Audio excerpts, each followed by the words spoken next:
পুজো ছোটো হোক আর বড় হোক, বা গণেশ পুজো হোক বা লক্ষ্মী পূজা হোক বা যে কোনো পুজোই হোক না কেন, পুজোর কাজ কিন্তু কম হয় না, তাই না বলো? সবাই মুখে বলে যে পুজো ছোটো পুজো, অত চাপ নেই, কিন্তু না, এটাও ভুল কথা। তুমি যদি নিষ্ঠাভাবে মন দিয়ে পুজো ভালো করে আর কি মন থেকে করতে চাও, তাহলে কিন্তু সব পুজোই সমান নিয়ম সমান কাজ। তো যাই হোক, সকাল থেকে ভিডিওটা শুরু করতে পারলাম না। তো নতুন বছরের নতুন ভিডিওতে তোমাদের সকলকে জানাচ্ছি অনেক অনেক স্বাগত, অনেক অনেক ভালোবাসা। তো ভিডিওটা শুরু করতে করতে অনেকটা দেরি হয়ে গেল, কারণ কাজের অনেকটাই চাপ ছিল। তো সকাল থেকে উঠে সমস্ত কাজকর্ম করে স্নান করে একবারে ঠাকুর এখানে সব রেডি করে তারপর ভিডিওটা শুরু করলাম। তো চলো আজকে ভিডিওটা দেখতে থাকো, আশা করছি তোমাদের ভালো লাগবে। শুভ নববর্ষের অনেক অনেক শুভেচ্ছা, আর বড়োদেরকে জানাচ্ছি প্রণাম, ছোটোদের অনেক অনেক ভালোবাসা জানিয়ে আজকের ভিডিওটা এখন থেকে শুরু করছি। তো এখন হচ্ছে বাজে 11:15। তো এখনও আমাদের পুজো কমপ্লিট হয়নি, এখন নববর্ষের পুজো সব রেডি করে রেখেছি। ঠাকুরমশাই আসবে, এবছর একটু লেট হয়ে গেছে, শরীরটা বেশি একটা ভালো ছিল না বলে এবছর লেট হয়ে গেছে, নাহলে প্রত্যেক বছর সকাল সকালই পুজো হয়ে যায়। কিন্তু এখনও ব্রাহ্মণ আসেনি, সমস্ত কিছু রেডি হয়ে গেছে, দেখো সব রেডি করে রেখে দিয়েছি। এখন ব্রাহ্মণ আসলে শুধু পূজা হবে। গরমের মধ্যে শাড়ি পরে আর ভালো লাগছে না। আর এই যে দেখো পূজা আসছে, পূজা এসে অনেক হেল্প করলো আমাকে আজকে সকাল থেকে। পুজো কী বলতো, পুজো ছোটো হোক আর বড়ো হোক, পুজোর এত কাজ থাকে না, করতে করতে টাইম কোন দিক দিয়ে চলে যায় বুঝতেই পারি না। আর এই যে দেখো এটা গেম খেলছে বুড়া গাধাটা। তো চলো আজকে ভিডিওটা দেখতে থাকো, আশা করছি ভালো লাগবে। আর তোমাদের সকলেই নববর্ষে কেমন কাটছে অবশ্যই কমেন্ট করে বলো। আশা করছি তোমাদের সকলের খুব খুব ভালো কাটুক এই বছরটা আর কি, এটা সবার খুব ভালো কাটুক। তো চলো ঠাকুরমশাই আসুক, তারপর তোমাদের সঙ্গে শেয়ার করছি আর আমি কী রেডি করেছি সেটা তোমাদেরকে দেখিয়ে দিচ্ছি। দাঁড়াও। তো এখানে দেখো আমার সব কিছু রেডি করা হয়ে গেছে, খালি ঠাকুরমশাই আসলে পুজোতে বসবে। তো ফোন করলাম, এখনই আসবে বললো, তাই এগুলো কিছু ঢাকা টাকা দিইনি, তো এখনই আসবে। তো চলো ঠিক দেখো। মা এখানে এই যে সবজি টবজি কাটছে রান্নার জন্য, কারণ পুজো হয়নি এখনও, আমি এই জন্য রান্না করে আসতে পারিনি। এখানে ভাতও বসিয়ে দিয়েছে। পুজোর সব রেডি করা হয়ে গেছে, শুধু এই কাজটাই বাকি ছিল। এটা কি বলো তো, এটা হচ্ছে ওই যে আম পাতা দিয়ে যে দরজা দোকানের সামনে ঝুলা, সেটাই। তো সেটাই এখন আমি এই যে রেডি করলাম, আর এখন রেডি করে নিয়ে আসলাম। তো তোমাদের দাদাভাই লাগিয়ে দিচ্ছে ওই দোকানের সামনে আর কি। আর আমাদের দোকানে যেহেতু জায়গা নেই, তাই দোকানের পুজোটাই আমরা ঘরের ভেতরে করি। ঘরের ভেতরে করে তারপর ঠাকুরমশাই এসে দোকানে আর কি ফুল টুল দিয়ে দেয়, জল টল ছিটিয়ে দেয়। আর এদিকে আমি যে পর্দাগুলো ধোয়া পর্দাই লাগিয়েছিলাম, এই নীলষষ্ঠীর পুজো যেদিন করেছিলাম সেদিনই আমি ধুয়েছিলাম। তো ধোয়া পর্দাই লাগানো হয়েছিল, তবুও না পুজোর সময় দেখবে ধোয়া জিনিসপত্র না থাকলে পরে ভালো লাগে না। তো তাই সকালবেলা আমি পর্দাগুলোকে খুলে ধুয়েছিলাম, বিছানা চাদরগুলো তুলেছি। ঠাকুরমশাই চলে এসেছে, আর এই যে দেখো সায়ন পুরো ঢাক বাজাচ্ছে। তো এখন হচ্ছে সায়নের জেঠুর দোকানে পুজো হচ্ছে, তো এই পুজোটা হয়ে গেলে পরে আমাদের ঘরে চলে আসবে।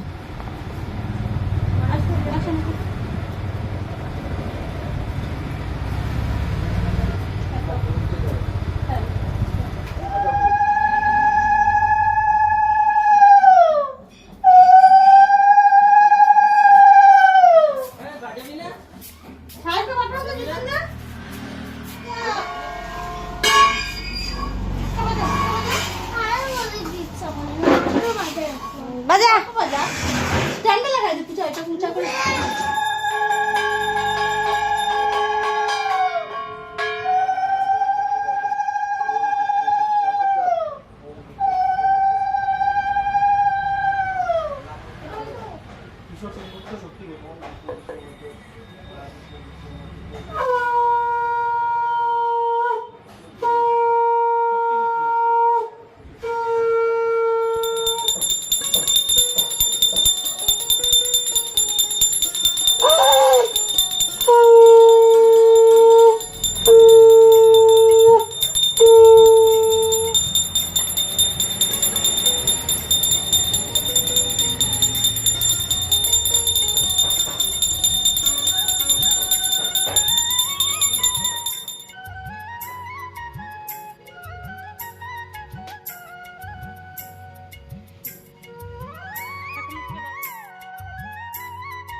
তো আমাদের পুজো শেষ হয়ে গেছে, আর পুজো শেষ হতে না হতেই আমি কিন্তু সবার ফার্স্টে গিয়ে ড্রেস চেঞ্জ করেছি, কারণ আমাদের এখানে আজকে প্রচণ্ড গরম পড়েছে। আর শাড়ি যেহেতু পরি না, আর কি অভ্যাস নেই, তো গরমে শাড়ি পরে আরও অসুস্থ হয়ে যাচ্ছিলাম।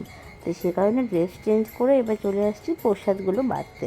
এখন সবাইকে প্রসাদ দিতে হবে, আর অনেকটাই বেলা হয়ে গেছে, সব দোকানদাররা আর কি দোকান বন্ধ করে না হলে চলেই যাবে, যাদের আর কি এখানে বাড়ি না। তো সে কারণে তাড়াতাড়ি করে প্রসাদগুলোকে রেডি করছে। আর তোমাদের দাদাভাই গিয়েছে আর কি দিয়ে আসছিলো আর কি। তো আমি আগে গিয়ে জালকলাটাকে মেখে নিলাম, আর এখানে সব পাতায় পাতায় প্রসাদগুলো বেড়ে দিচ্ছি। আর তোমাদের দাদাভাই গিয়ে দোকানে দোকানে প্রসাদগুলো দিয়ে আসছে।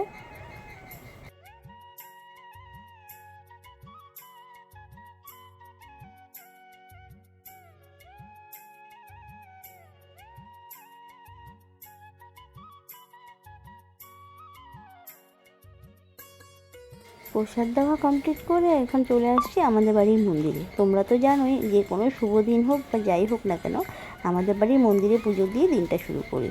তো আজকে হচ্ছে বছরের প্রথম, তো তাই বাড়িতে এসে মন্দিরে পুজো দিয়ে তারপর আর কি আজকে নতুন বছর শুরু। তো সকাল থেকে পূজা নিয়ে অনেক চাপ গেছে, এখন বাজে হচ্ছে 3:15। এতক্ষণে আর কি ফ্রি হলাম। পূজা ছোটো হোক বড়ো হোক, এবারে সকাল থেকে উঠে যে আজকে শুরু হয়েছে। সকাল থেকে তো ভিডিও শুরু করতেই পারিনি, ঘর দোয়ার মুছামুছি, তারপর চাদর চেঞ্জ করলাম, সব কিছু করে টুরে এই যে পুজো তো হয়ে গেছে। তারপর প্রসাদ দিয়ে আবার গেলাম আমাদের বাড়িতে পুজো দিতে। ওখানে পুজো দিয়ে আসছি। আর এই যে পূজার ড্রেস চেঞ্জ করে আসছি। আমি তো পুজো দিয়ে মানে পূজাটা হওয়ার পরেই আমি ড্রেস চেঞ্জ করে চলে আসছি। তো এখন প্রচণ্ড খিদে পাইছে, তো প্রসাদ তো খাইছি, এখন ভাত খাবো। তো চলো দেখি মা কি রান্না করেছে। তো এই যে মা আজকে রান্না করেছে হচ্ছে চিকেন। তাও তো মা রান্না করেছে বলে আমি বাঁচছি। আর এদিকে নিরামিষ তরকারি, আমার জন্য আলাদা ভাত, পাঁপড় ভাজা। কী করছে ওইটা কালকের তরকারি। ভাতটা বাড়িয়ে তো পুজো করে তারপর প্রসাদ খেয়েছিলাম, কিন্তু উপোস থাকার পর মিষ্টি প্রসাদ আর খেতে ভালো লাগে না, প্রচণ্ড খিদেও পেয়ে গেছিলো। তো তাই যে পূজাকে আজকে খাওয়ার জন্য ইনভাইট করেছি, তো আমরা দুজন মিলে খেতে বসে পড়লাম। আর তোমাদের দাদাভাইয়ের কাছে হচ্ছে বাজারে, ও আসলে পরে ওকে খেতে দিব। তো আমরা দুজনে খাচ্ছি আর অনেক গল্প করছি। আর পূজা যেহেতু এখন ডায়েট করছে, তো বলছে ওকে নাকি আমি ভাত বেশি দিয়ে দিয়েছি আর আমি নাকি কম নিয়েছি। তো যাই হোক, আমরা খেতে তোমাদের দাদাভাই চলে আসছে, তো ওকেও খেতে দিয়ে দিলাম। আর ও খেতে আমার ভাইও চলে এসেছিলো, আমার ভাইকেও আজকে খেতে বলেছিলাম, তো ও চলে আসছিলো, পরে ওকেও দিয়ে দিয়েছিলাম খেতে। তো সেটা আর ভিডিও করিনি, ভাই না বেশি একটা ভিডিও করা পছন্দ করে না। আর এই যে বিকেলবেলা চলে আসছে পল্লবী, আর দেখো আসার সময় সায়নের জন্য কত কী নিয়ে আসছে।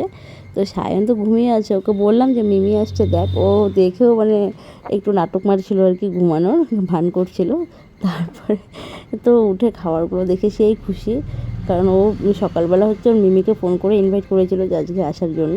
তো এই দেখো এগুলো নিয়ে আসছে দেখে সেই খুশি। তো এখন এগুলো একা একাই বসে বসে খাবে। এই বছর পয়লা বৈশাখটাতে আমাদের মানে কারোরই বেশি একটা শরীর ভালো না, সে কারণে বেশি একটা ভালো কাটলো না, কোথাও ঘুরতে টুরতে যেতে পারলাম না। তাও অন্যান্য বছর ধরো মেলা টেলায় দেখছি থেকে একটু ঘুরতে যাই, আর এবার তো সেটা যেতেই পারলাম না। আর ছেলে দেখো খাবারগুলো নিয়ে এতটাই খুশি যে ওর মিমিকে আদর করছে। তো এখন হচ্ছে সন্ধ্যাবেলা, তো আমি এই যে উঠে একটু ফ্রেশ ট্রেশ হয়ে মানে চুল আঁচড়ে নিলাম।